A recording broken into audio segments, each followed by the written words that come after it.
به نام خدا. سلام دوستان عزیزم، وقتتون بخیر باشه. پادکست صدای سکوت امروز رو با کتابی زیبا و جذاب و شیرین شروع میکنیم. تغییر سرنوشت و درمان با استفاده از سنگ‌های قیمتی و جواهرات، رنگ‌ها و کریستال‌ها. نویسنده دایا ساری چوکرون و مترجم دکتر پروین بیات هستش. این کتاب بسیار زیباست. لطفاً با من همراه باشید تا این کتاب زیبا رو با همدیگه کشفش کنیم. فهرست مطالبش بسیار زیاد هستش. اول عنوان و گفته نیایش، یه نیایش خیلی کوتاهی رو داره. درباره مؤلف توضیحاتی رو داده. در مورد سلامتی مقدمه‌ای رو آورده و پیشگفتار. فصل اولش نور و رنگ هستش، فصل دومش قوس و قزح و 7 رنگ مربوط به تیپ‌های نوری، فصل سوم قلمرو معدنی‌ها، فصل چهارم کریستال کوارتز، فصل پنجم به کار بردن سنگ‌های قیمتی، فصل ششم سنگ‌های قیمتی و جواهرات، فصل هفتم اعجاز درمان، فصل هشتم تکنیک‌های عملی در زمینه اعجاز درمان و ضمائمی هستش که در انتهای کتاب آورده شده. لطفاً با من همراه باشید تا این کتاب زیبا رو با همدیگه ورق بزنیم. نیایش کوتاه اول کتاب رو برای شما میخونم. ای مادر زمین، قلب من پر از قدردانی و سپاسگزاری است به خاطر هدیه‌های الهی تو، هدیه‌های نعمت و فراوانی، زیبایی و عشق. باشد تا ما دین خود را نسبت به تو به این صورت ادا نماییم که خود نیز به جواهرات درخشانی تبدیل گردیم که با تواضع، دانش، خدمت به انسان‌ها و احساس همدردی نسبت به بشریت نورافشانی کنیم. نوشته تات ساد. درباره مؤلف و درباره کتاب توضیح کوتاهی آورده و مطلبی در مورد سلامتی، چون که من میخوام قسمت بیشتری از این کتاب رو در این وایس کوتاه برای شما بخونم. از اینها فاکتور میگیرم و میرم سراغ فصل اول، نور و رنگ. نور، یک روح جهانی به درون همه چیز نفوذ می کند که ماهیت آن شبیه به نور می باشد. نوشته ریسا غورس. در جهان ما همه نورها از خورشید سرچشمه می گیرند. خورشید منبع همه انرژی ها و نیروهاست. خورشید منبع نور، حرارت و حرکت در این سیاره می باشد. نور انرژی تابان است. جهان قابل رؤیت در سطح فیزیکی از طریق قوای کیهانی نور، فرم و ارتعاشات ابراز وجود می کند. دانش کهن چنین می آموزد که جهان از آتش کیهانی اولیه یا نور سفید بزرگی به وجود آمده است و این نور خود از وجود الهی که منشأ همه نورهاست سرچشمه گرفته است. بها گاواد گیتا، کتاب مقدس هندو، از نور زوال ناپذیری سخن میگوید. شکل من را در اشکال مختلف و در رنگ‌های مختلف مشاهده کن. خدا به اعتقاد سیج‌های هندو نور مطلق است. نور اولین جزء از کلمه آفرینش است. حرکت موزون دومین و رنگ سومین جزء می باشد. پرتوهایی که از جسم فروزان منتشر می شوند همگی به صورت ارتعاشات کاملا موزون و به صورت امواج یا ضرباناتی از فضا عبور می نمایند. فاصله موجود بین دو نقطه اوج این ارتعاشات طول موج خوانده می شود و سرعت این ارتعاشات فرکانس نام دارد. رنگ، تمام سیاره‌ای که در آن زندگی می‌کنیم، از اقیانوس‌ها تا زمین و تا آنچه که به صورت جماد، گیاه، حیوان و انسان می‌بینیم، به نور و خصوصیات جالب و ارتعاشات مربوط به نور وابسته‌اند. سطوح اتری، نجومی، ذهنی و روحی نیز به منبع نور وابسته‌اند، زیرا هر یک سرعت ارتعاشات مربوط به خود را دارند. گذشته از جنبه زیبایی و خوشایند آن، رنگ بیش از هر عامل دیگری در سطح عمیق و ظریف موجب تغییرات روحی می شود. و همین دلیل است که در مدیتیشن های تانتریک اهمیت زیادی به رنگ می دهند. رنگ اثر فوق‌العاده‌ای را بر روی ذهن و احساسات به جا می‌گذارد. رنگ زبان زنده نور و علامت بارز حقیقت آگاه می‌باشد. آلدوس هاکسلی این نتیجه گیری را کرده است که رنگ بهترین محک واقعیت است. دانش رنگ‌ها بر پایه قوانین نور نهاده شده که به صورت 7 رنگ مربوط به طیف‌های اصلی ظاهر می‌شوند. طیف‌های رنگی با 7 سیاره آفرینش و 7 چاکرا با چرخ‌های نور در رابطه اند. در صورتی که نور سفید از منشوری بگذرد، به رنگ‌های 7گانه تجزیه می‌شود و این تجزا به دلیل آن است که سرعت ارتعاش در رنگ‌های مختلف بسیار متفاوت میباشد. به عنوان مثال، نور بنفش دارای طول موج بسیار کوتاه و نور قرمز دارای طول موج بسیار طولانی تری است. در هنگام ایجاد قوس و قزح که معمولاً بر اثر تابش خورشید بلافاصله پس از بارندگی ایجاد می شود، قطرات باران که در فضا معلقاً نقش منشور را بازی می کنند و موجب تجزیه نور سفید خورشید به 7 رنگ اصلی می شوند. نور سفید توسط هیچ فردی تولید نمی شود، بلکه از منشأ کیهانی به سوی اورا، پرتاب یا انتقال داده می شود. نور سفید یا خورشید روحانی از طریق اورا وارد آگاهی روح می شود و به 7 رنگ تجزیه می گردد. هر یک از 7 رنگ به داخل مرکز روحی مربوطه یا چاکرای مربوطه که دارای قدرت و نیروی حیاتی خاص خود می باشد نفوذ می کند.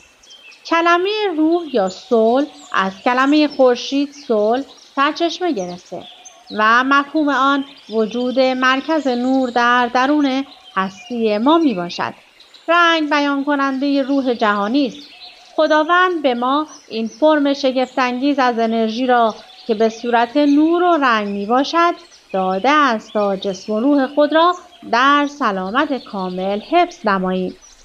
سلامتی یعنی تعادل کامل و این فقط در شرایطی میسر است که توازن و هماهنگی در کل بدن موجود باشد. نموداری از 7 چاکرا، مراکز انرژی. انرژی از چاکرای اول که در پایه ستون فقرات قرار دارد به سوی چاکرای 7م که در تاج سر قرار دارد بالا می رود. چاکرای اول پایه ستون فقرات. چاکرای دوم طحال و اعضای تناسلی. چاکرای سوم منطقه ناف و سولر پلکسوس. چاکرای چهارم قلب. چاکرای پنجم گلو و چاکرای ششم چشم سوم. چاکرای هفتم تاج سر. برای استفاده بیشتر بهتر است که خوانندگان این مراکز را به خاطر بسپارند. پایه درمان به کمک رنگ‌ها بر این عنوان است که برخی از عکس‌العمل‌های مولکولی در اعضا با میانجیگری نور انجام می‌شوند. نور نیرویی در خارج از وجود ما نیست. نور بدون مرکز هر سلول، عصب و بافتی از بدن وارد می‌شود. اشعه‌های نور سفید رول اساسی را در عملکرد و احساس سلامتی جسم درونی به عهده دارند. اگر نور سفید به صورت موزونی به درون مراکز داخلی چاکراها جریان یابد، ما دارای سلامتی و توازن خواهیم بود. اگر مسدودیت‌ها و موانعی در چاکراها موجود باشد، انسدادهایی به وجود می آید و این انسدادها مانع از جریان آزاد انرژی می شوند و بدن نمی تواند خود را درمان نماید. خوانندگانی که با چاکراها آشنایی ندارند به صفحه قبل و نیز به مبحث مربوط به چاکراها در کتاب انواع مدیتیشن و کندالینی و چاکراها از همین مترجم در نسل نواندیش مراجعه کنند. برای نتایج بهتر ضروری است که چاکراها را به خاطر بسپارید. جهت درک کامل و استفاده از قدرت سنگ‌ها که موضوع این کتاب میباشد، ضروری است تا ابتدا این مطلب را درک نماییم که تمام مواد نوری را منتشر می‌کنند و نور است که موجب شفا دادن و بهبودی می‌شود. قانون کیهانی اعداد. در جهان برخی از قوانین در سطوح متعددی تکرار می‌گردند. با توجه به اینکه هر انسانی الگوی کوچکی از جهان هستی است، یک جهان کوچک در یک جهان بزرگ که از همان مواد اولیه ساخته شده و تحت تاثیر همان قوانین اداره می شود، لذا درک دو قانون بزرگ کیهانی مهم و ضروری به نظر می رسد. این دو قانون عبارتند از قانون عدد 3 و قانون عدد 7. قانون عدد 3: در هر مقیاسی تمام پدیده‌ها نتیجه برخورد و تداخل 3 اصل یا جبر میباشند. بر پایه تعالیم و آموزش‌های گوردجی‌اف هیچ چیز بدون دخالت اصل یا جبر سوم اتفاق نمی‌افتد و اعتقاد مذکور که برای وقوع هر پدیده جدید وجود 3 جبر ضروری است، در بسیاری از تعالیم و آموزش‌های باستانی و کهن، من جمله تئوری اولیه مسیحیت که بر اساس 3 نیت قرار دارد ملاحظه می‌شود. آموزش‌های هندو در مورد آفرینش جهان نیز بیان کننده این نکته است. از برهمان یا مطلق، ایشوارا یا خلاق به وجود می‌آید و از عمل مشترک برهما، ویشنو، شیوا که اینها 3 چهره مختلف ایشوارا هستند، کل هستی به وجود آمده است. اصول و عقاید شانکگا در مورد 3 گونا بر اساس راجا، تاماس و ساتوا. بر اساس فلسفه شانکگا ترکیب‌های متفاوتی از اصول 3 گانه مذکور که هر یک کیفیت خاص خود را داراست، پایه آنچه را که در جهان هستی وجود دارد تشکیل می‌دهد. گوردجی‌اف این 3 جبر را نیروهای اکتیو یا فاعلی، پاسیو یا مفعولی و خنثی کننده نامیده است. قانون عدد 7. عدد 7 عدد اصلی مربوط به سیاره زمین می باشد. عدد 7 نشان دهنده تغییر و تبدیل است. عدد 4 مربوط به ماده و علاوه عدد 3 مربوط به روح می باشد. مخلوط این دو عدد هدف نهایی تکامل انسان را برآورده می سازد. قانون سپتا مثالی از این امر است. کتاب‌های خطی بجامانده از مبلغین مذهبی مصر باستان نشان دهنده سیستم آنها در مورد دانش مربوط به رنگ می باشد.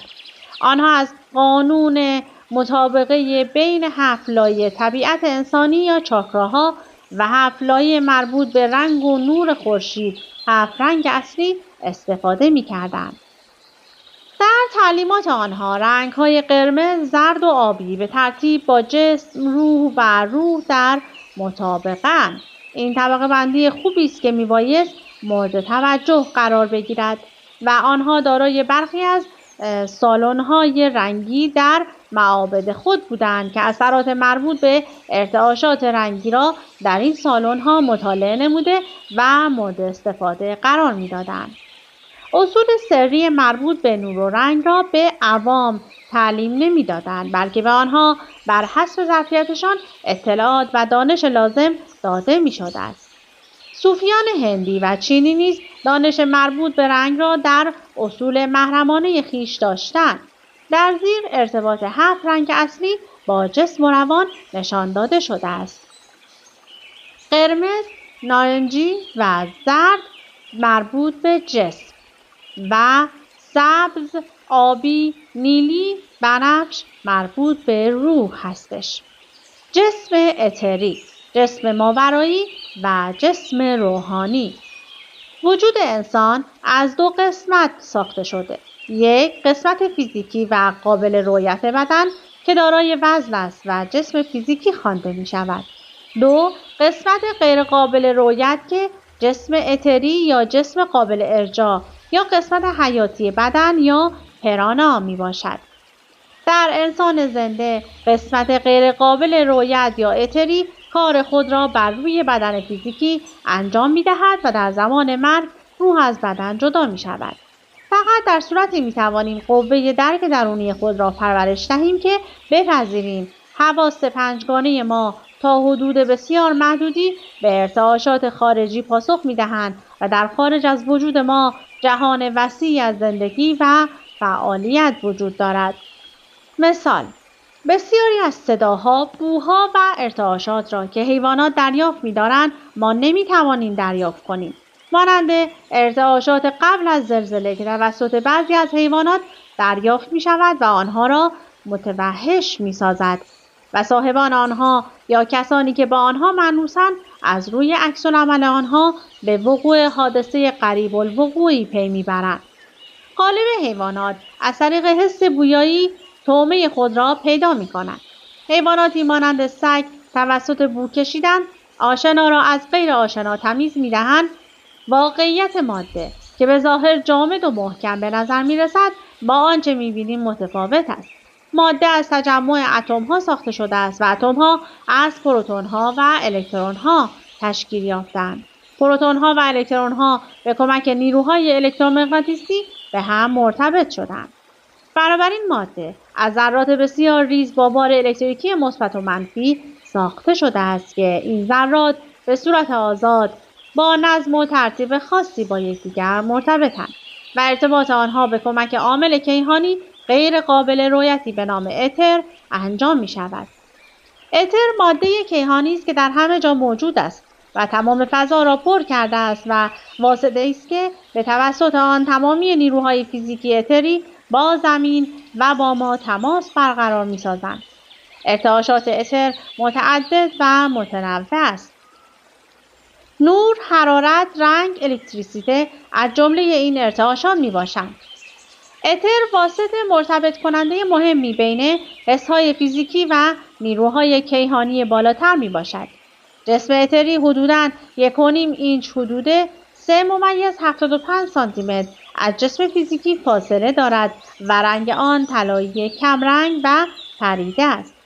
در افراد بیمار، درمان طبیعی شامل بازسازی نیروهای تخلیه شده مربوط به جسم اتری است که با به کار بردن ارتعاشات رنگی بر روی مراکز مناسب هر رنگ یا چاکراها درمان انجام می‌پذیرد. رنگ نیروی درمان کننده بزرگ کیهانی است که مستقیما بر روی سلول‌های اتری اثر کرده و موجب دوباره پر شدن و تجدید حیات آنها می‌گردد. وقتی سنگ‌ها را به منظور درمان بر روی بدن قرار می‌دهیم، در درجه اول جسم اتری تحت تاثیر قرار می‌گیرد و سپس جسم فیزیکی یا جسم قابل رؤیت تحت تاثیر واقع می‌شود. اورا چیست؟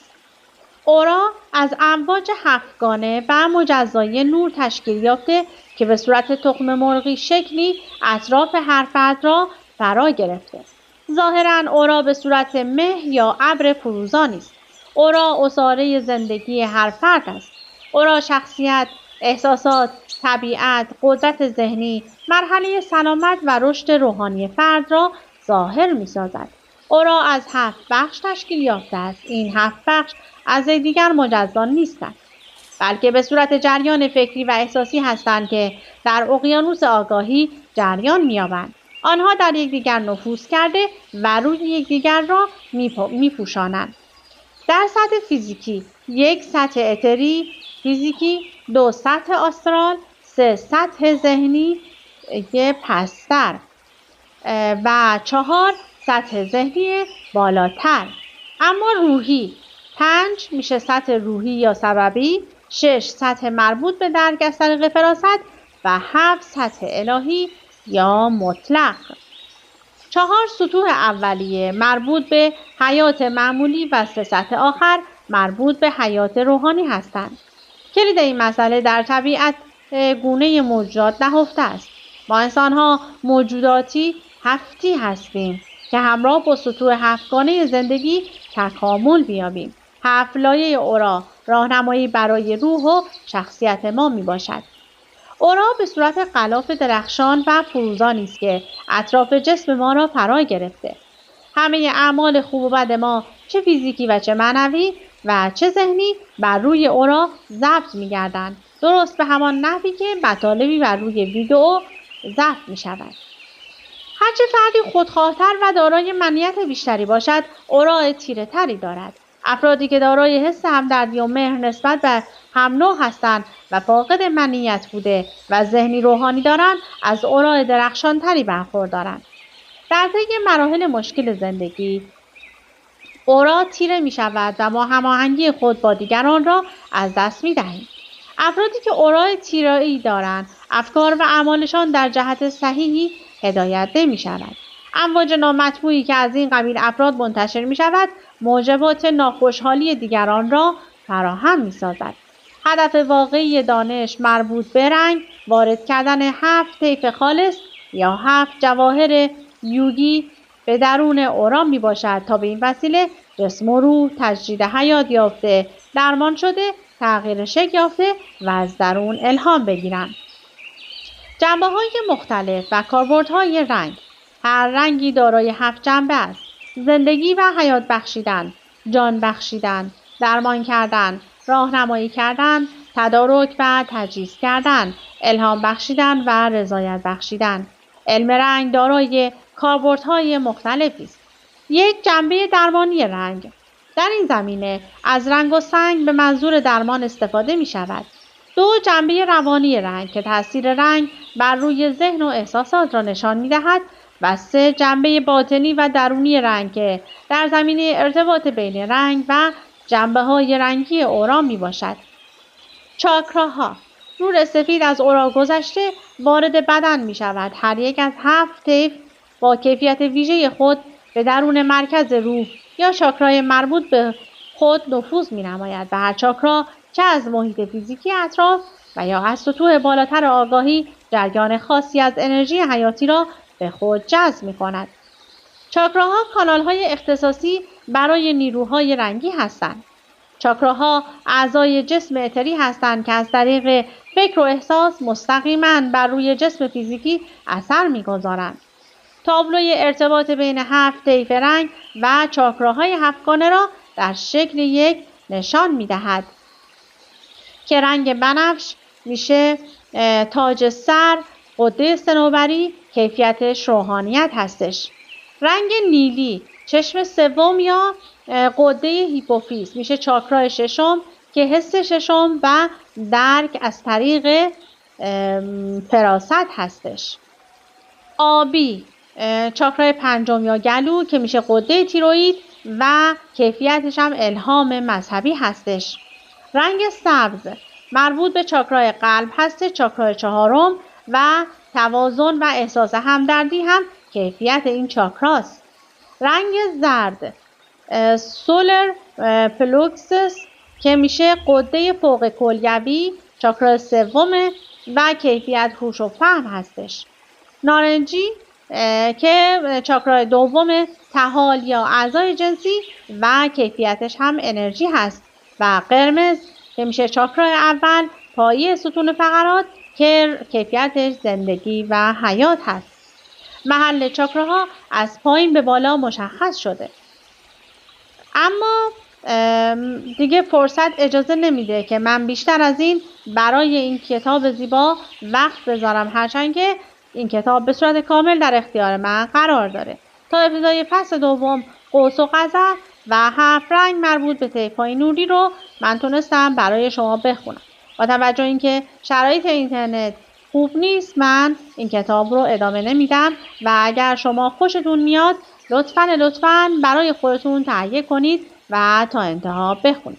از اینکه با من همراه بودید سپاسگزارم. تا وایس بعدی، خدا نگهدارتون.